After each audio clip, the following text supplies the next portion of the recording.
जो स्त्री सूर्यास्त के बाद ये 5 काम करती है तो माँ लक्ष्मी हमेशा के लिए ऐसी स्त्री के घर का त्याग कर देती हैं। इसीलिए महिलाओं को ये 5 काम भूल से भी नहीं करने चाहिए। इसी के साथ अगर आपके घर में किसी की अकाल मृत्यु हो जाती है या सुबह शाम झगड़े होते हैं या फिर पैसा कमाने के बावजूद भी धन का घर में ना होना या बुरे साए का आभास होता हो तो ये कुछ गलतियां आपको अपने घर में नहीं होने देनी चाहिए। तो पूरी जानकारी के लिए इस वीडियो को अंत तक जरूर देखिएगा। नमस्कार दोस्तों, स्वागत है आप सभी का एक बार फिर से। दोस्तों सच्ची श्रद्धा से कमेंट्स में जरूर लिखे हर हर महादेव।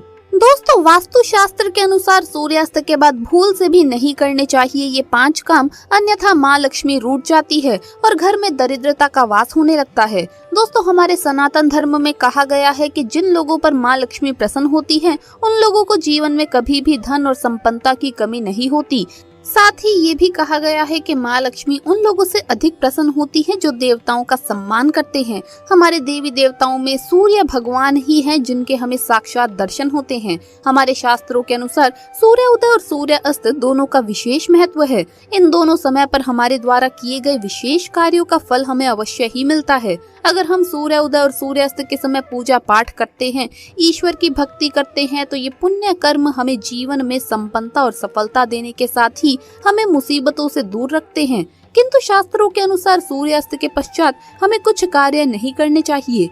शास्त्रों में इन कार्यों को करना वर्जित माना गया है। जो भी स्त्री और पुरुष सूर्यास्त के समय अथवा सूर्यास्त के पश्चात ये 5 काम करते हैं उन पर माँ लक्ष्मी कभी भी कृपा नहीं करती और परिणाम स्वरूप उस व्यक्ति को दरिद्रता का सामना करना पड़ता है। उनका संपूर्ण धन नष्ट हो जाता है। तो चलिए जान लेते हैं वो कौन से कार्य हैं जिन्हें हमें सूर्यास्त के बाद भूल से भी नहीं करना चाहिए। लेकिन उससे पहले आपसे रिक्वेस्ट है कि वीडियो को लाइक करें, अपने दोस्तों के साथ शेयर करें और अगर आपने अभी तक चैनल को सब्सक्राइब नहीं किया है तो सब्सक्राइब करके बेल आइकन जरूर प्रेस कर लें। दोस्तों सबसे पहली बात, बाल अथवा दाढ़ी काटना। सूर्यास्त के बाद भूल कर भी दाढ़ी अथवा बाल नहीं काटने चाहिए। शास्त्रों के अनुसार हमारे बालों पर शनि देव का प्रभाव होता है। शाम के समय बाल कटवाने वाले मनुष्य पर शनि की वक्र दृष्टि पड़ती है जिस कारण उस मनुष्य को अनेक कष्ट और समस्याओं से जूझना पड़ता है। शनि के प्रभाव से ऐसे मनुष्य के पास कभी भी धन नहीं टिकता, उसे निर्धनता और दुख में अपना जीवन व्यतीत करना पड़ता है। सूर्यास्त के पश्चात दाढ़ी और बाल कटवाने वाले मनुष्य के यश और मान सम्मान में कमी आती है। सूर्यास्त के पश्चात स्त्रियों को भी अपने बाल खुले छोड़कर घर से बाहर नहीं निकलना चाहिए, अन्यथा नकारात्मक शक्तियां उनकी तरफ आकर्षित हो सकती हैं जिसका प्रभाव उनके मानसिक स्वास्थ्य पर पड़ सकता है। दूसरी बात, सूर्यास्त के समय झाड़ू लगाना। सनातन धर्म में झाड़ू को माँ लक्ष्मी का स्वरूप माना गया है। शास्त्रों में कहा गया है कि सूर्यास्त के पश्चात घर में झाड़ू का कभी भी प्रयोग नहीं करना चाहिए।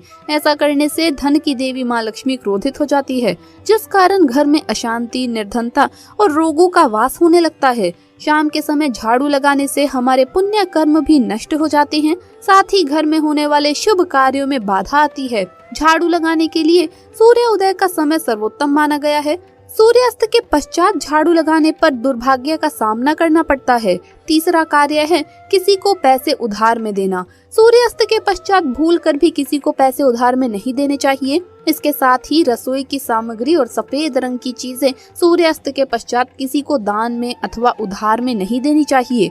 जो मनुष्य सूर्यास्त के पश्चात दान करता है उसका पुण्य भी नष्ट हो जाता है। वो मनुष्य गरीबी और दुर्भाग्य को अपनी ओर आमंत्रित करता है।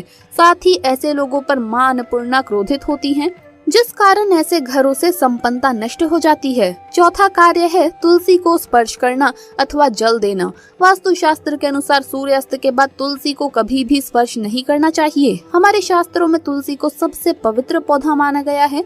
तुलसी में सभी देवी देवताओं का वास होता है। सूर्यास्त के पश्चात तुलसी को स्पर्श करने से हम पाप के भागीदार बन जाते हैं।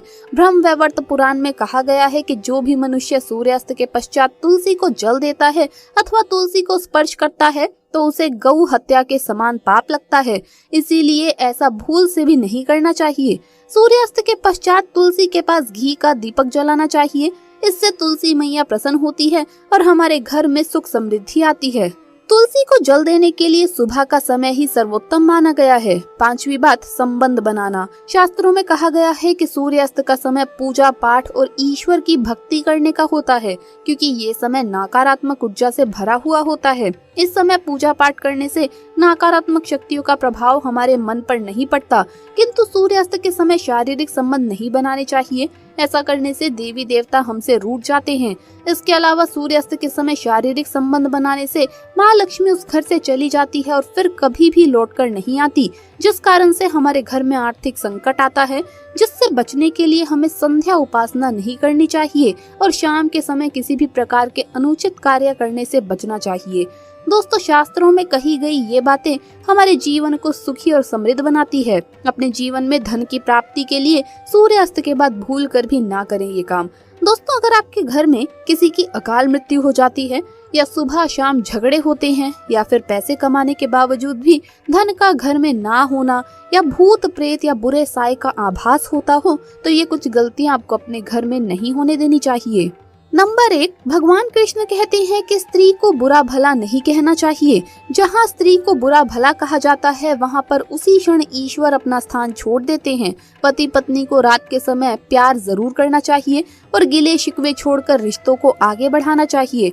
भगवान श्री कृष्ण कहते हैं, जिस घर में पति पत्नी आपस में प्रेम करते हैं उस घर में सदैव मेरा वास होता है, और जहाँ पत्नी रोती है तथा कोई भी स्त्री रोती है तो उस घर में भगवान का वास कभी भी नहीं होता। नंबर 2, अलमारी तथा लॉकर में कटे फटे नोट नहीं रखने चाहिए। पर्स में फटे नोट रखने से या लॉकर में फटे नोट रखने से माता लक्ष्मी नाराज होती है और हमेशा हमेशा के लिए चली जाती है। हमेशा पैसों को अच्छे से रखना चाहिए। नंबर 3, जिस घर में पति पत्नी साथ में भोजन करते हैं तथा भाई बहन साथ में भोजन करते हैं उस घर में देवी शक्ति तथा ईश्वर का वास हमेशा होगा, वहाँ पर कभी भी गरीबी नहीं आती। नंबर 4, अगर बार बार घर में दूध गिर जाता है, दूध फट जाता है तथा तेल गिर जाता है तो इससे आने वाले समय में गरीबी का सामना करना पड़ता है। वास्तु शास्त्र में इसे अच्छा नहीं माना जाता। इससे आने वाला समय हमेशा बुरा रहेगा। रात के समय घर में अगर बिल्ली बार बार आकर रोती है या कुत्ता रोता है तो इससे अकाल मृत्यु का खतरा बढ़ जाता है तथा घर के अंदर राहु केतु के होने का वास माना गया है। बिल्ली का रोना या झगड़ना घर में बुरे होने का संकेत माना गया है। घर में चमगादड़ का आना मनहूस कहा गया है, इससे भी अकाल मृत्यु का खतरा बढ़ जाता है। घर में अशांति फैल जाती है। घर में कौवे का बार बार आना या चिल्लाना शुभ नहीं माना जाता। दोस्तों, नंबर 5, वेदों में लिखा गया है, स्त्री का जीवन तभी पूर्ण माना गया है जब वो पूजा पाठ तथा व्रत रखे। हमेशा घर में स्त्री को एकादशी का व्रत तथा सोमवार का व्रत और शुक्रवार का व्रत अवश्य रखना चाहिए और सुबह के समय स्नान जरूर करना चाहिए। इससे पुण्य लाभ मिलता है। परिवार में कभी भी कष्ट नहीं आते। माता लक्ष्मी हमेशा दोनों हाथों से ही धन बरसाती है। परिवार में चाहे कितने भी संकट क्यों ना आ जाएं, गरीबी कभी भी नहीं आती। ऐसे में घर में सदैव भगवान का वास होता है। दोस्तों, नंबर 6, रोटी बनाने के बाद जलते तवे पर पानी नहीं डालना चाहिए। इससे राहु दोष उत्पन्न होता है, घर में झगड़े बढ़ जाते हैं, धन की हानि होती है। साथ ही साथ चकला बेलन हमेशा साफ रखना चाहिए। गंदा चकला बेलन माता अन्नपूर्णा को क्रोधित करता है। रसोई घर में पड़े गंदे डिब्बे आदि को धो लेना चाहिए। वास्तु शास्त्र में इसे शुभ नहीं माना जाता। कपड़े सुखाते समय ध्यान रखना चाहिए कि तुलसी के आसपास कपड़े कभी भी नहीं सुखाने चाहिए। इससे माता तुलसी क्रोधित हो जाती है और घर में भयंकर धन की हानि हो सकती है। तो दोस्तों, आपको वीडियो कैसा लगा हमें कमेंट्स में जरूर बताएं। इस वीडियो को लाइक करें, अपने दोस्तों के साथ शेयर करें और अगर आपने अभी तक चैनल को सब्सक्राइब नहीं किया है तो सब्सक्राइब करके बेल आइकन जरूर प्रेस कर ले। जल्द मुलाकात होगी अगली वीडियो में। हर हर महादेव, जय महाकाल।